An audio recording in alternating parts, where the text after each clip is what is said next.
Welcome everyone to the Native Voices in STEM. This is a seminar series that we have had for the past couple of years, and we're really excited to co-host this series with the School of Natural Resources and the Environment Department seminar series. So thank you so much for your co-sponsorship. We've had an excellent lineup of speakers. In the past one, we had Joseph Brewer from the University of Kansas. And we're excited to have Dr. Andrew Curley with us today, who recently joined the University of Arizona. Also want to remind the participants out there that we will have a next seminar series talk by Dr. Kim Tallbear from the University of Alberta on November 18th. And then Nana Balain of Navajo Ethno-Agriculture on December 2nd. My name is Carletta Chief, and I'm an associate professor and extension specialist in the Department of Environmental Science at the University of Arizona. I'm the lead PI of the Indigenous Food, Energy, Water Security, and Sovereignty training program.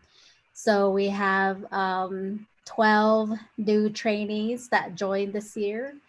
And so making our cohort about 22 trainees. And so we're training them to work in Indigenous communities, to co-design with the communities on solutions to food, energy, water, and securities. And so this seminar series contributes to one of their training components. And so we're excited that everyone here is joining us today outside of our program. And one of our goals is also to reach out to our colleagues across campus, as well as nationally, to engage in our programs in various ways. So without further ado, I want to go ahead and introduce our speaker today. And before I introduce him, I want to acknowledge that the University of Arizona is on the indigenous homelands of the Tohono O'odham and Pasco Yaqui people. And University of Arizona benefits from taking their lands and being on their land. So I want to acknowledge that. Today, our speaker is Dr. Andrew Curley, and I'm really excited to have him here, and also very pleased that he recently joined University of Arizona. I first heard about Dr. Curley's work mainly because I am from Black Mesa, which is an area mined by Peabody Coal Company, and he did his research up there, and so been interested in his work and following his career. And so really excited he's here with us today.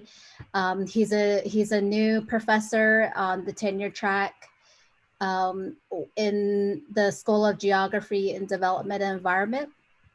He was formerly an assistant professor in geography at the University of North Carolina, and he received his PhD in development sociology from Cornell University. And his research focuses on indigenous nations and their economies. And he builds his research on ethnographic research, and his publications focus on how indigenous communities understand coal energy, land, water infrastructure, and development in an era of energy transition and climate change. And I think that's really important for us to consider because indigenous communities have a deep connection to their place, and especially with their identities in the environment, and really important for us in talking about sustainability, climate change, and also training our students and working with indigenous communities. So pleased to welcome Dr. Andrew Curley, and I will turn over the mic to him. Yeah, thank you. Yeah, thank you, Dr. Chief, and thank you to the organizers and the people who have shown up to watch me give a presentation. So yeah, thank you, everybody. This is a new presentation for me. This is something that's building off my previous work, and I really wanted to focus on the research and where it's going, and to kind of test some ideas that I'm working through, and hopefully get some responses from people and get a sense of whether or not they're buying my argument, or if this seems like something that's interesting. So I really want to look at this idea, and I'm working with a colleague from geography at UNC Chapel Hill, Dr. Sarah Smith, and we're working together on this idea of the scene. It's not the only critique to ideas of the Anthropocene, capital scene, et cetera, but it's trying to really center Black studies and Indigenous studies into thinking about can you hear me? Okay, right. The temporality involved in thinking about climate change and Anthropocene and some of these larger looming questions that we have before us. So what I'm going to do here is I'm going to show you how that plays out with my existing research that I've done in the Navajo Nation on issues of energy, resources, development, and infrastructure. So these are the areas where I'm doing work. As Dr. Chief said, I'm an assistant professor at the School of Geography here at University of Arizona. And, you know, it would be great to see you all in person, given our circumstance. This is also a nice alternative to be able to do this through Zoom. Okay. Next slide. Just a quick background to give people context of where I'm coming from. I'm a member of the Navajo Nation, and I got interested in these issues about resource and resource use within tribal nations, kind of in an indirect way, or in an unobvious way. One that was like, maybe it wasn't a natural path. It was looking more through the development angle than the environmental angle at first. And when I was in college, I was doing research and really interested in the idea of fair trade and fair trade commodity crops that go on the international market. And I did some work in, well, this picture that I'm using, this is from like 2004, and this is me doing some interviews and writing some notes down in Nicaragua at outside of a big coffee plantation. But I had also done some work in Tanzania and Ghana, interviewing coffee farmers, cacao farmers, and getting a sense of how fair trade certification worked. And when I started to put that research into some sort of document, into a sociological argument, it was like building off of ideas of dependency and underdevelopment, thinking about the commodity chains and how regions and nations get built into the larger capitalist economy through the emphasis on certain kinds of cash crops, on certain kinds of the production of cheap commodities. And then when I returned to the Navajo Nation to do work, to kind of repay my debt to the nation through the scholarship program, I ended up working at the tribal college and doing and when I was working at the tribal college as a research assistant, the questions that everybody was asking and organizing around were about coal and about the environmental consequences of coal mining within the Navajo Nation over the last 40 years, but also a proposed new power plant on the eastern end of the reservation. It was called the Desert Rock Power Plant. It never was built, but there was a lot of organizing around it to try to oppose the plant. And so it became apparent that the coal economy was similar in the Navajo Nation to the coffee economy in Tanzania or the cacao economy in Ghana. And it was like we were being structured by outside economic forces by our participation in the coal energy sector. And as I did research and what I later find, it's not exactly the same. There are ways that the market of energy markets work really different than coffee and cacao. But that really was what piqued my interest in how I started to think about these issues. And so I ended up doing a PhD program looking at that particular topic, coal and development in the Navajo Nation. And it was a long program. So those of you who are in different kinds of sciences, I'm in the social sciences, having done a PhD in sociology. And I did ethnographic field work, partly because that's the field, that's the funding I got through the different kinds of research applications I put out there. But it also elongates, it makes this research process longer because you have to do more work on the ground and be interviewing people and collecting original data. And so that was, extended my PhD program longer than what you might find in other disciplines to an 8-year program, 2 years doing field work. And then now I've transitioned into the faculty position after 2 years postdoc, and ended up really trying to take the data that I did and collected over that 2-year period. And then I did another series of interviews over the last couple of years, replicating some of the stuff I did in 2012 and 2014 to focus on these topics of resource governance, energy transition, tribal sovereignty, infrastructure, and climate change. To try to give a sense of indigenous political sovereignty and how that plays out with these questions.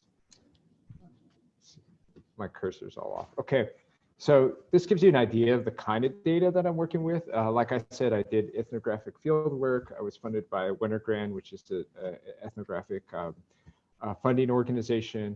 And it required me to be in place. It required me to live in, I was living in Flagstaff for a year, and then in Kayenta for a year, and then in Window Rock for a year. Well, actually in Sanders outside of Window Rock.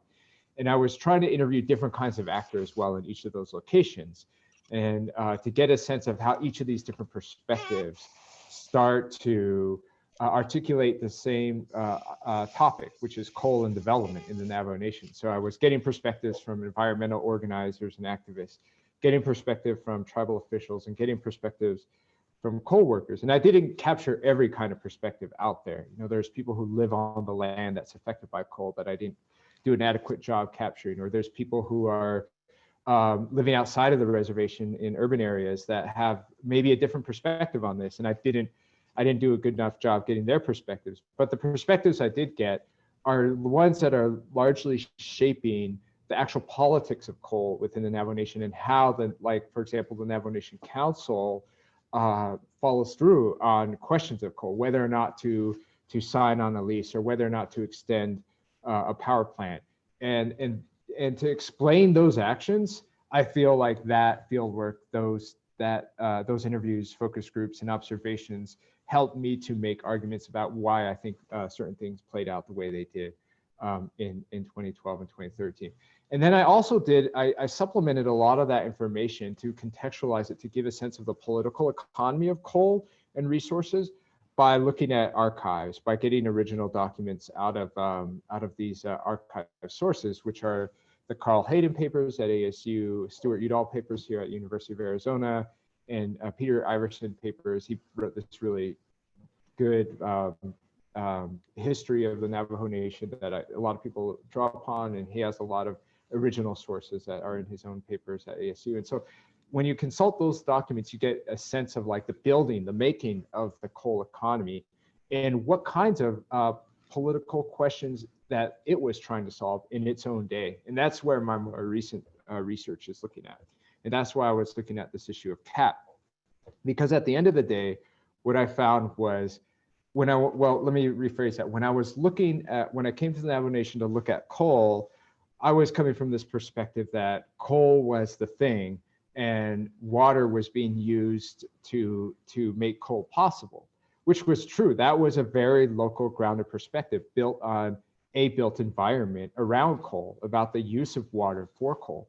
But what I didn't realize at the time, and what I learned through this archival work, was actually that whole coal economy was built around CAP and around moving water from CAP into Phoenix and Tucson. And it actually structures the way that the Navajo Nation is incorporated into Arizona, and what kinds of, which has political consequences for the nation, which I'll talk about. First, I want to think about this, return to this question about Anthropocene and climate and crisis of climate change. And this is an interesting statement, and I think this is one that we have to really unpack when we're thinking about indigenous nations and how we are part of this climate conversation. And this was a well-reviewed press release. A lot of people are probably familiar with this, by the Intergovernmental Panel on Climate Change in 2018, where it was calling on lawmakers throughout the world to do whatever was necessary in order to reduce the amount of carbon emissions and to try to mitigate and prevent the worst impacts of global warming. And the words that caught my attention at this time, this was almost 2 years ago to the day, like, oh, just a little over 2 years ago now, is that in order to limit global warming, we need to do rapid, far-reaching, and unprecedented changes in all aspects of society. Like, that's the whole thing about all aspects of society. So it's just this intergovernmental, international organization saying we need to do all these like far-reaching, unprecedented changes to everything in society. And then I was thinking, how does that impact colonized peoples, like people who are politically marginalized, people who are under doctrines of discovery, whose lands are held in trust by the federal government? What does this forbear? Like, what kinds of things can we think might happen if we take this political charge without thinking about the socioeconomic and political differences that tribal nations maintain vis-a-vis the settler colonial society? And so that's something that I think was an important part of the climate change conversation that was missing. But I think like 2018, as I just recently found out, was also like a breakthrough moment for other people thinking about climate change. And there's this podcast I was listening to just yesterday where they were talking about 2018 as kind of this watershed moment in and of itself, when like you had a new Congress and the ideas of the Green New Deal first started to come forward, which I never even thought about. I was like focused on this question. So maybe there's more to say about this moment in history and what's going on. But so I just kind of wanted to add a linkage and a reference to that. So right now, like I said, my colleague and I from UNC Chapel Hill, we're doing this, we're trying to put together a paper analyzing and critiquing in some ways the I can't say the word, the many different kinds of scenes that we're seeing out there. I mean, first there was the Anthropocene, which is a relatively straightforward idea to grasp. You know, it's this idea that humans have fundamentally changed the earth and ecosystems that might constitute a new geological era, right? There's like a geological criteria involved, and something that people, geologists and others, and climatologists and people in the social sciences that are talking about climate change are debating whether or not the Anthropocene is a thing, and if so, are we in it? And then others have like built off of that idea, this like large encompassing idea, to say, well, we need to think about we need to include more of these social dimensions of climate change to understand how it came to be in the first place. And people who talk about and critique capitalism, like Jason Moore, have put together this idea of the capital scene. It's like, no, it's not humans. It's not a human-made new era. It's a capitalist, capital-made era. And that the whole process and organization of society and economies under capitalism, with its profit motive, with its disconcern for environmental consequences, et cetera, those things have created this era and created the environmental conditions in which we live. And that's the argument of capital scene. And then some people have critiqued that or built off of this to say, hey, actually, it's not really just capital scene. It's really the way that humans have organized nature. And it's really the way that we've fundamentally changed the landscape to be built around plantation economies, like the coffee farms, like the cacao farms, these monoculture agricultural places that, I mean, they grow agriculture, but sometimes not just for like food consumption, but for like the basis of other things like rubber, for rubber trees, for the rubber that's part of everything that we buy. There's all sorts of commodities. So this idea that the whole world has been organized around not just capitalism, but plantation organization of space, that's something that that's kind of also a new idea that's like building off of the scene. Like this is the era that we're in, created by these kinds of conditions. And so the question that Sarah and I ask are like, what does this do to indigenous understandings of place and time and Black understandings of place and time? And I'm going to speak more to the indigenous aspects, as we're still working out the argument, and we're still trying to figure out how to move forward with these critiques. But one of the central things that we're moving around, that we're like kind of grasping, is this idea of time, how it plays out within these scene narratives. And especially what was concerning for Dr. Smith was that when Jason Moore, for example, came to UNC and gave this presentation about the capital scene, he was talking about like the slave ship as this like as this catalyst for changes in other things happening. It was just a moment in time that gets marked and then moved on.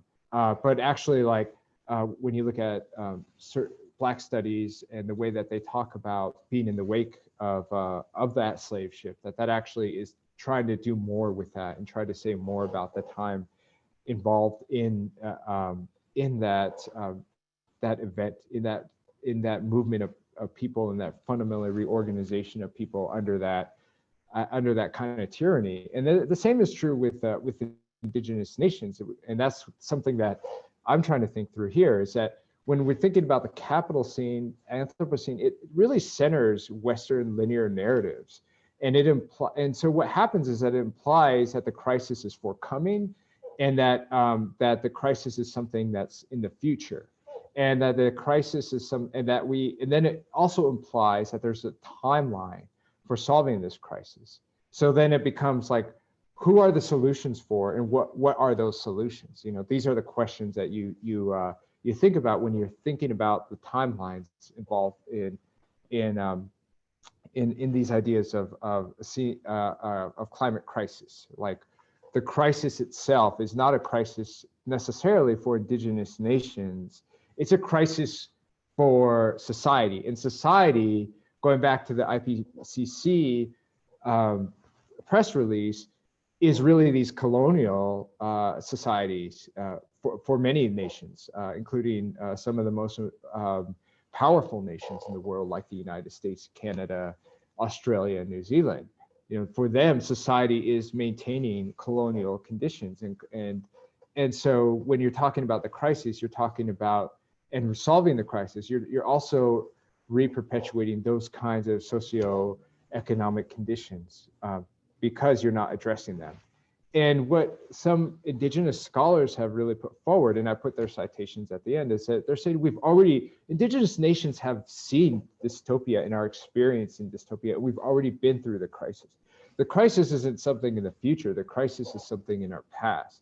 And in order to address that crisis, our environmental calamity is based around colonial relations, right? Our environmental problems are rooted in political inequality being incorporated into the state of Arizona in a certain way, into the United States government in a certain way. And those kinds of questions are left unaddressed when we have a standard narrative of climate crisis that is not rooted in indigenous experiences, that's not rooted in Black experiences. So if we're going to decolonize climate change and climate crises, we really got to put the problems of marginalized people, especially people who have been racialized or made politically marginal over the history of this country in particular, that we had to put those experiences up front, because you can't really get to solving the crisis for everybody if you're only solving it for people who are benefiting from the current structure. So, and that is implicitly in part of the current framework. And so that's why we need to really think through these scenes and the temporal insinuations, and also the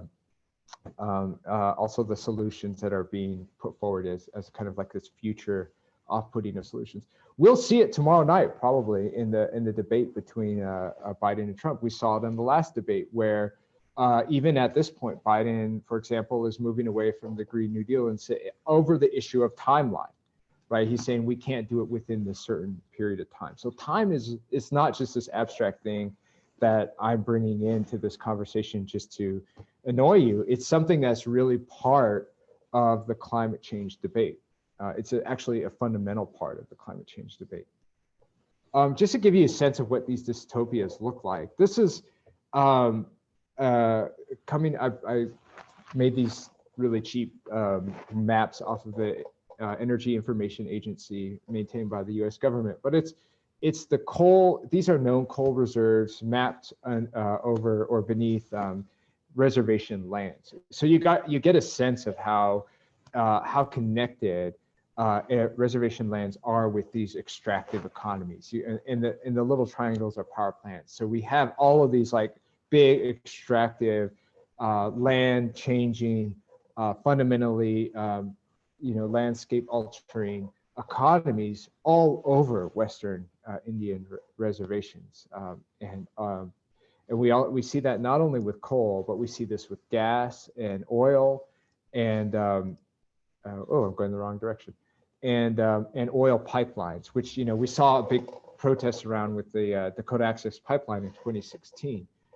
These are intrusions onto indigenous landscapes, and they're fundamentally changing everything around them, about them. These things are the makings of dystopic futures and in current realities. And so that's something that we have to account for. Like, what is indigenous environmental experience? It is nothing but colonialism, tyranny, and all sorts of like really terrible violent processes, both contemporary and historically. The other thing is like the legacies of these problems. And this is where my research really focused on is what are the legacies of coal? We just had the large Navajo generating station closed down last year. And then we had the mine that supplied coal to that power plant, the Navajo generating station, also shut down because it had no. Those two things were connected as one kind of entity. The coal was produced only for one consumer. So the jobs lost. There's been hundreds of jobs lost. People left without an income, without a livelihood. So that's one kind of impact. That's a current. That's a huge like economic crash on the Navajo Nation. So when we talk about these like climate crisis, it's happening now.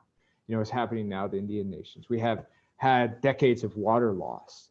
We've had aquifer water pumped out for just the everyday maintenance of Kayenta mine, which was not like as water intensive as the Black Mesa mine.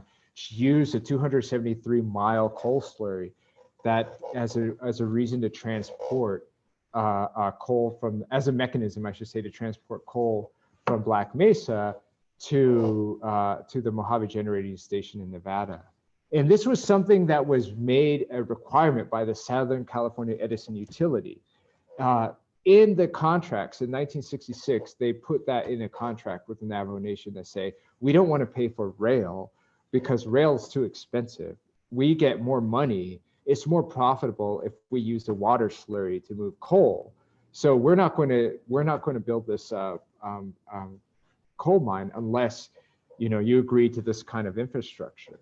And people didn't recognize at the time what the implications of that were. And then that led to this huge loss of aquifer water that could have been used for other purposes, as environmental activists at the time and today have stated. And so that's a dystopic reality. That's something that people in Black Mesa have had to deal with as a result of the coal economy. And then we've had land loss, and we don't really think about mining associated with land loss. Now we're hearing campaigns about land back and about challenging the legacies of settler colonialism, even when we're talking about like acknowledging the lands that we're on. We're thinking about land in fundamentally like this dispossessory history, right? Where settlement communities came in and took land and built other things on top of it. But within a coal economy, what happens is you use the land in a way that makes it toxic, that makes it unusable for future generations. or at least for within the near term. So you bring up all of these toxic materials, and then you have to let it fallow. You have to let it sit for 10 years according to regulation. And even after that, whether or not you can do traditional subsistence work on that, or even do anything else on that land, is an open question. Whether or not that can be something that you can build a livelihood off of. You definitely will have a problem with like grazing sheep on that land, whether or not the sheep are eating grasses and things that have been made toxic by the moving of the coal out of the earth, and then trying to reclaim it back. You know, that disruption is going to make things look different for the ecosystems and the animals grazing on that land. So that's something that we have to deal with. You know, Navajo Nation, Navajo people have to deal with all of these acres of land loss for this economy, and for built around the energy needed to move water into Phoenix and Tucson. So these are some of the realities that we face already today, but are not in the everyday conversation about climate change and the climate crisis.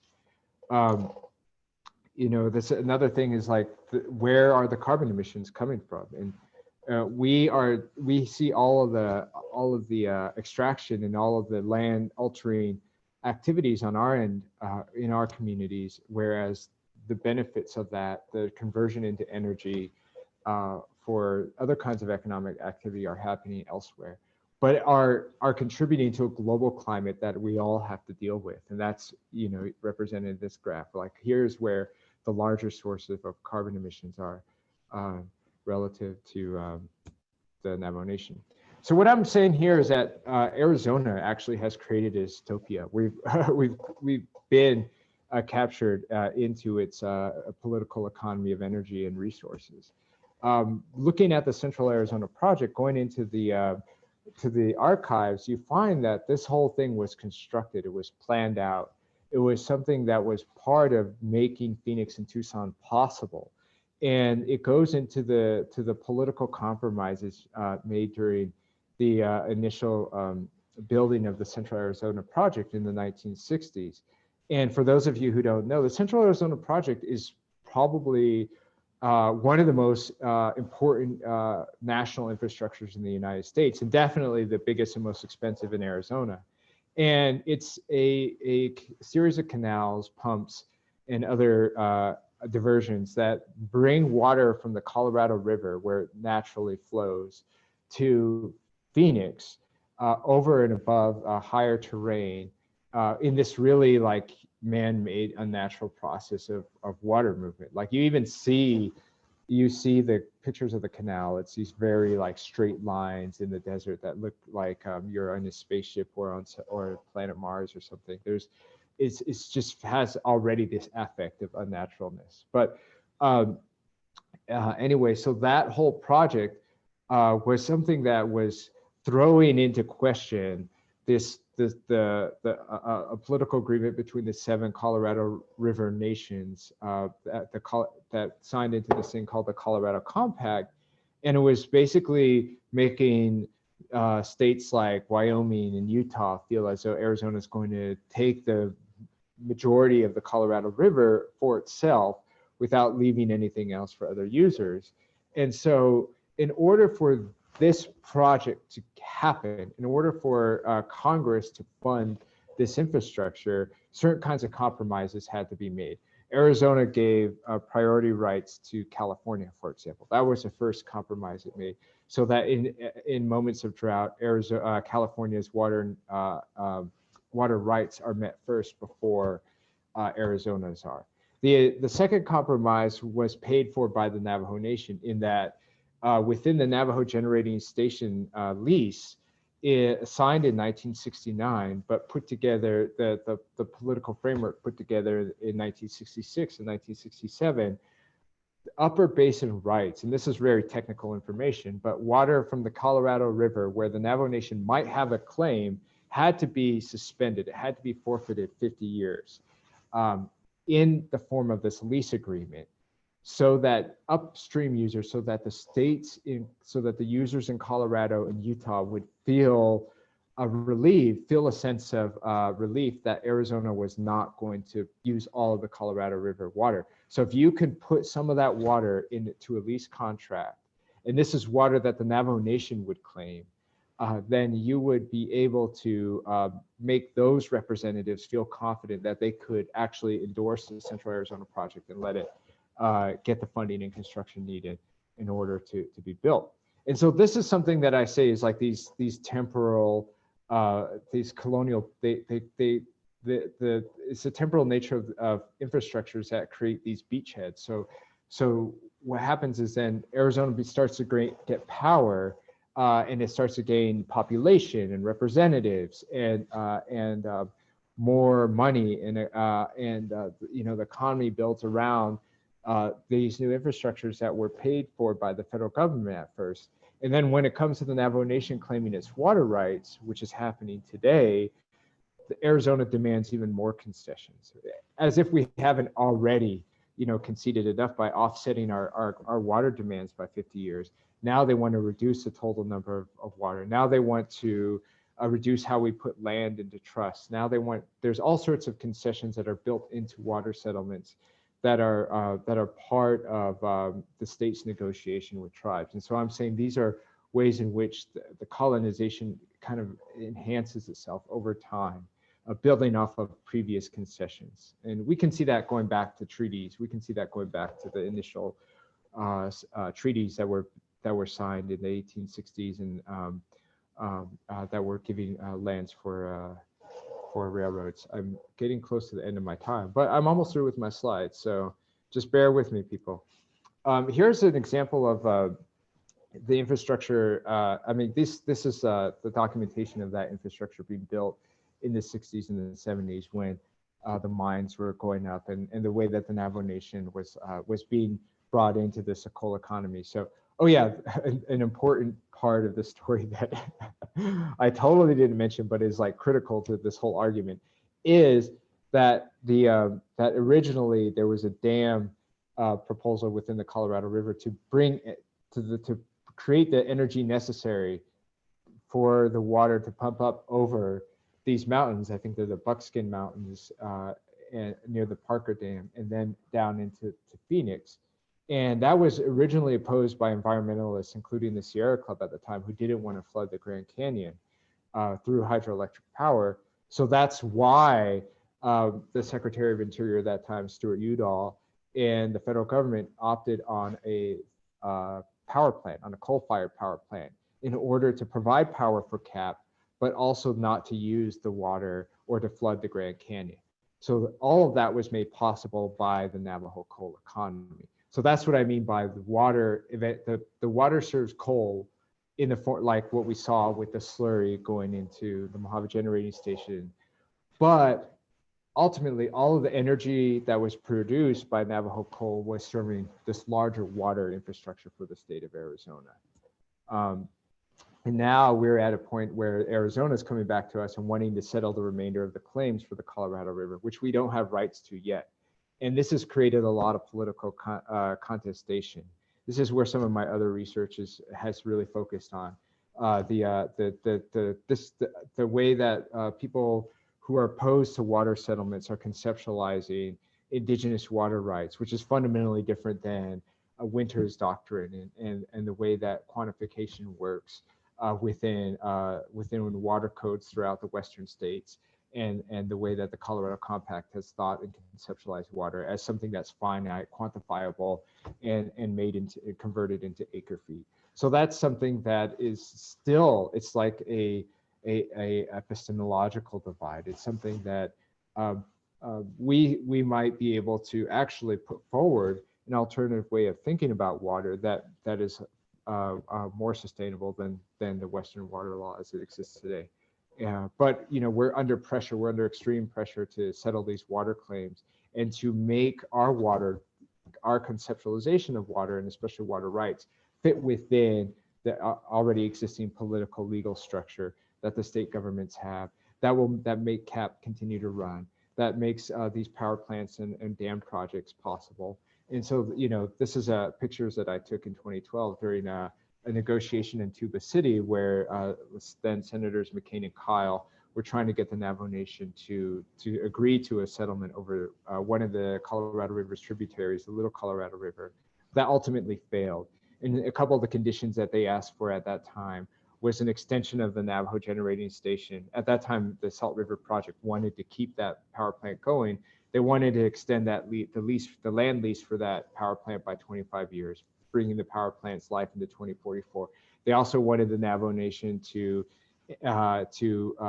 agree that any kind of land being brought into trust, any kind of new reservation lands being brought in as reservation lands could only happen through an act of Congress and not through any executive order, which is like the opposite way that most of the reservation lands in the Navajo Nation have come into being trust lands. So that is a really fundamental change that was kind of snuck into these water settlement agreements that actually most people don't really know about. So that's something that is part of like Arizona's continued interest in limiting the water claims and the land claims for the Navajo Nation. And then when we look at the larger picture, you can see how this like mindset was fundamentally wanting to create a new kind of ecological environmental reality based on making Western cities like New York City and Chicago, these big metropolises with constant and regular supplies of water under these huge, very like, now we see them as dystopic visions of the future. But at that time, these were things of like scientific rationality and movement of water. And Stuart Udall, CAP was one of these projects that was achievable at the time, but he had these grander ambitions of having all of these interbasin connecting canals that would move water from the Columbia Basin into the Colorado Basin and make cities in Colorado and Phoenix reliant on water coming in from Washington and Oregon. You can imagine the amount of turmoil that would create for indigenous nations whose water would inevitably be sucked up into these projects and made for benefit of these Western cities, as they were in the Pick Sloan dams. That's an example of, these are two pictures coming from that project in the 1940s and into the 50s, where hundreds of acres of indigenous lands were flooded in order to make the Missouri River more predictable, in order to make the hydroelectric plants power possible, and in order to make settlement in like cities like Omaha also possible, so there wouldn't be these irregular and erratic floodings that would come on periodically by the changing of where the river was going. So because of time, I'm going to skip over these next slides and just go over to the conclusion. So the multiple, when we're thinking about climate crisis, and we're thinking about the history of environmental projects, resource governance within tribal nations, we have to think about these things as overlapping issues. We have coal and water and land statuses as things that have created these bleak environments. And it's not to say that things are now impossible. It's just to say that they are currently bleak. They've created job loss. They've created outmigration. They've created all of the things that we imagine are the worst outcomes of a climate crisis. They've created drought. They've created desertification. All of these things are existent realities that indigenous nations have faced, are facing, and are developing solutions around. So decolonizing Anthropocene requires attention to these more complicated landscapes, and to think about what indigenous knowledge, what indigenous environmental science, and what indigenous solutions to these existing crises that we've already been dealing with, what we bring to that conversation, and how if we empower indigenous nations, we might change the results. We might be able to decolonize the Anthropocene and bring and also decolonize the lands on which we are residing and talking. So that's my presentation, and I'm sure people will have questions or comments or disagreements, but I welcome them, and thank you for being attentive and dealing with this new material as I'm presenting it. I put a citation for this latest chapter that me and another Diné researcher, geographer actually, Marley Lister, and I wrote talking about these same issues in this way. So thank you very much. Thank you, Dr. Curley, for an excellent talk. At this time, we'd like to open it up for question and answer. I'll address this one question. Jeffrey Femi says the Navajo Nation bought 3 coal mines in Wyoming. Well, that's a good point. And this is actually not the Navajo Nation per se. This is the Navajo Transitional Energy Company, and it's kind of this zombie creature, Frankenstein creature that it was created in 2013 to save the Navajo mine. That before the owners of that mine, BHP Billiton, an Australian-based company, couldn't come to a fuel supply agreement with the owners of the Four Corners generating station, the San Juan generating station. So they were going to close that mine down. Then the Navajo Nation created this company. It's like this enterprise. It's an offshoot of the Navajo Nation that's not directly accountable to the Navajo Nation. And then since its creation, it was just like a front company to buy the mine, but also to protect Navajo assets from this lawsuit. But now it's just kind of run on its own course and became, like I said, this Frankenstein monster that is hard to control. And then as a coal company, it's brought in all of these CEOs and executives that have a coal economy in mind, and thought it would be good to buy these closing mines in Wyoming. So that's been really criticized. I mean, I have also criticized this purchase, but yeah, I don't want to. That's not directly the Navajo Nation purchasing. That's the Navajo Transitional Energy Company purchasing it. Do the fires in California cost? Oh, sorry. Yeah. Go ahead, sorry. Okay. The next question is by Ray Soto. And the question is, what do you mean by decolonize?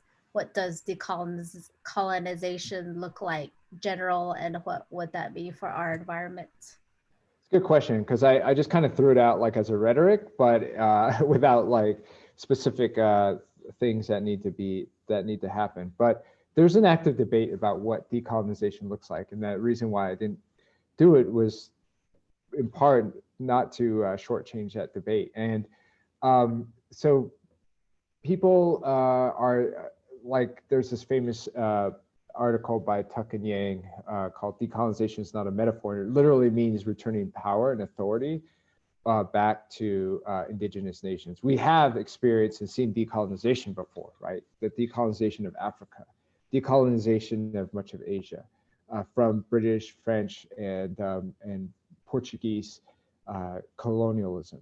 How did that process work out? You know, you actually remove colonial authority and you return it to the indigenous authority. That's what decolonization looks like and how it's happened in the past. So you can start with that. That would include reversing the doctrine of discovery. That would include really taking consultation seriously and ending Congress's plenary power over tribes, giving tribes a formal veto power over any kind of projects done in and around reservation lands. I mean, these things seem like political impossibilities just because of the colonial nature of the societies in which we live, but that's literally what decolonization would look like. The next question is, do the fires in California cause an increase for demand for water? I don't know. That's a good question. The water that was used from the Colorado River for California, a lot of these waters were for these expanding agricultural industries. So they weren't there for just municipal use, although they eventually became part, like they became part of municipal, like as cities expanded. LA Department of Power and Water was one of the owners of the Navajo generating station, for example. But whether or not that water was not engineered to move to California in order to deal with issues of firefight of mega fires, but maybe that's having an impact on California's water needs and also the droughts that have happened over the last few years. And I think it's pretty fair to say everybody says it in, in 2013 when the Navajo Nation was considering the Little Colorado River settlement and the NGS lease extension.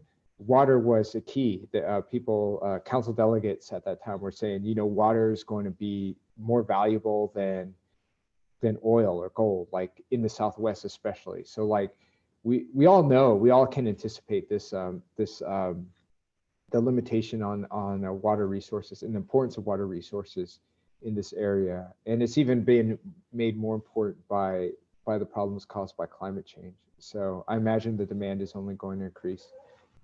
So we have another question. Vine Deloria Jr. is well known for his discussions regarding time and space in the Western and Indigenous context. I appreciated the way you incorporate these concepts into your work. I am curious if you are also interrogating the way Indigenous and other politically marginalized communities experience time differently. For example, 5 years from now could mean different circumstances for urban area versus rural reservation areas. Yeah, that's a good question. There's I think that was Vine Deloria's work on religion. I remember reading that about Western religion and Christianity versus indigenous philosophies, and the way that one was like took on this spatial character, one took on this time character is a really interesting idea. And I think, I could probably think through that idea a little bit more with what I'm talking about here, Deloria's idea. I guess I'm building more on White. I think mostly I was inspired by White's writing on apocalypse and dystopia. And then thinking about some other conversations about time that are happening, like Nick Estes' book, Our Histories of Future, where he's thinking about like the past as being a template for the future. I don't know if I'm capturing his argument as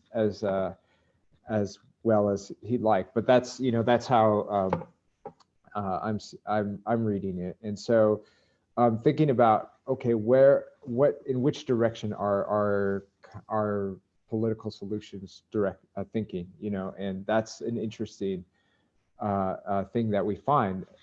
It's an observable thing that we can look at. We can see how indigenous environmental organizers are thinking about solutions to these problems, and where they're drawing upon indigenous philosophies. These are things that they're referencing things from the past social political orders. So they're thinking about things in the past as informing how we think about the future, which is really different from the way environmental activists that are non-native think about things, especially if you're talking about like ecological modernization and like trying to continually improve technology so that we're always better than we were in the past. These are fundamentally as opposite ways of thinking about environmental futures as you can get. Even though they seem to be talking about the same thing and have the same kind of solutions, they're just totally thinking about time in very different ways.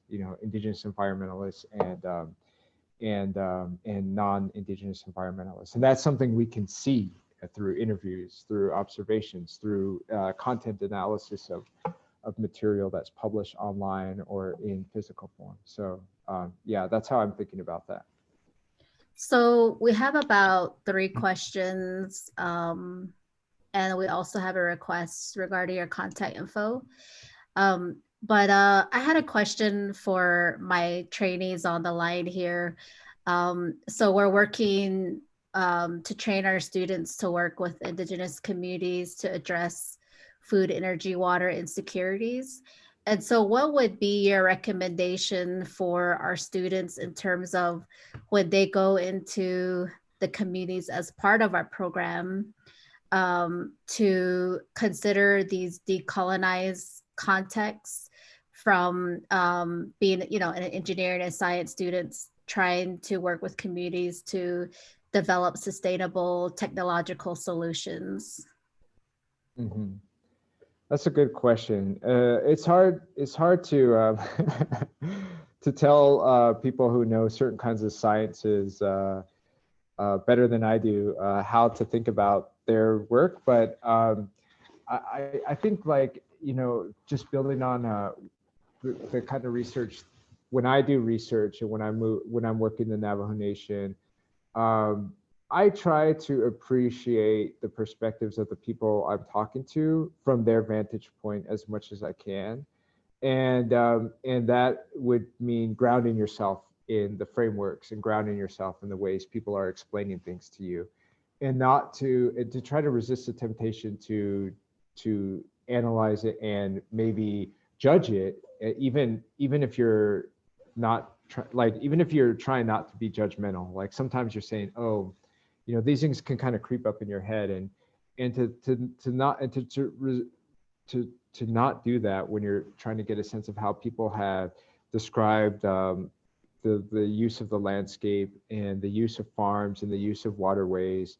And I think if I can go to the thinking about bad past practices of like defining things in terms of what not to do, like if you look at, for example, the soil crop science materials from the 1930s, or the way that anthropologists Clyde Cluckhone and Dorothy Lighton talked about Navajo environmental impacts in the 1940s during the livestock reduction era, then you find this very negative, dismissing way of talking about indigenous environmental knowledge from these people at the time.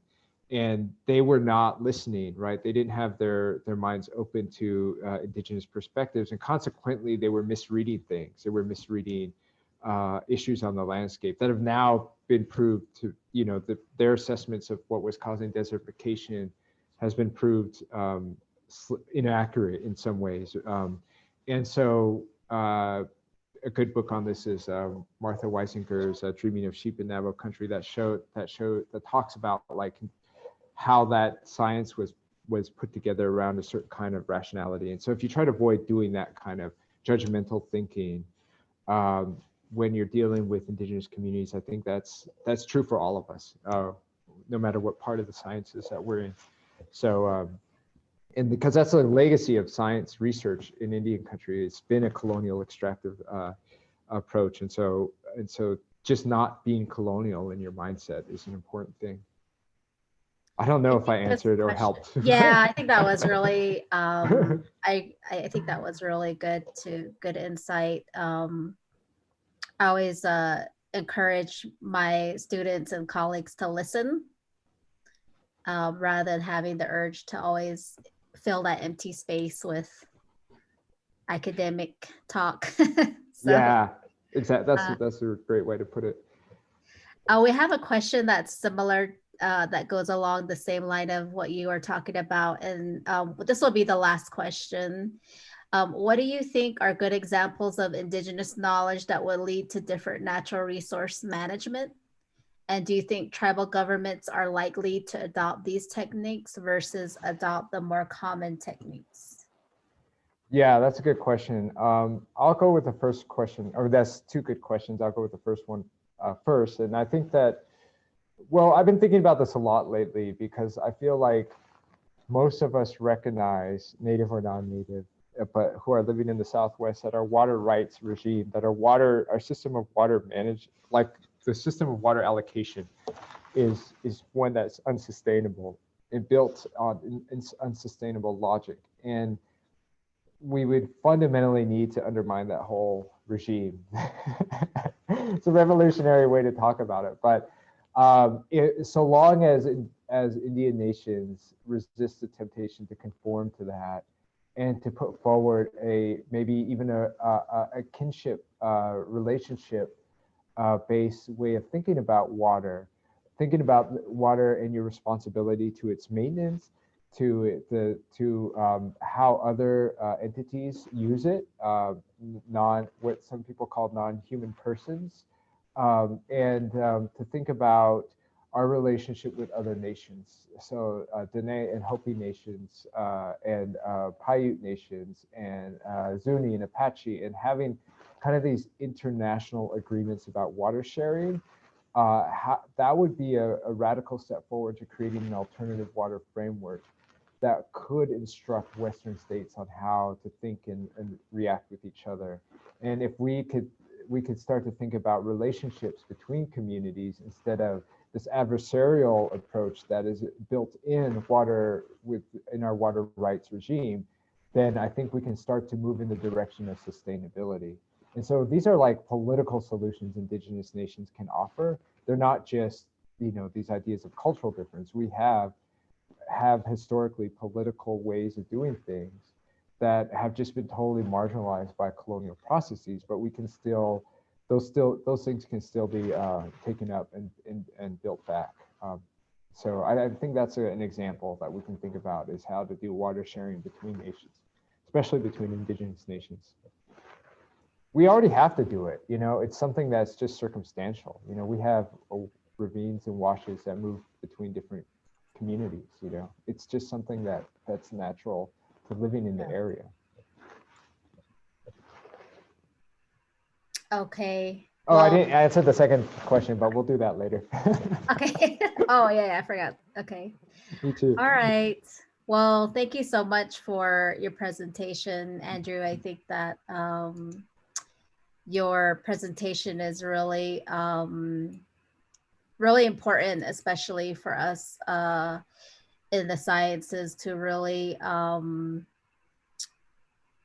understand what it means to decolonize and working in the communities, and to be able to listen and to work within the communities in a real ethical and just way, considering the history, and then also moving forward, especially with transitioning from into renewable energies. And so thank you so much for your talk today. And again, I want to acknowledge the School of Natural Resources and the Environment for co-sponsoring this. And please join us for our next seminar with Dr. Tallbear. Great, thank you everybody. Thanks again.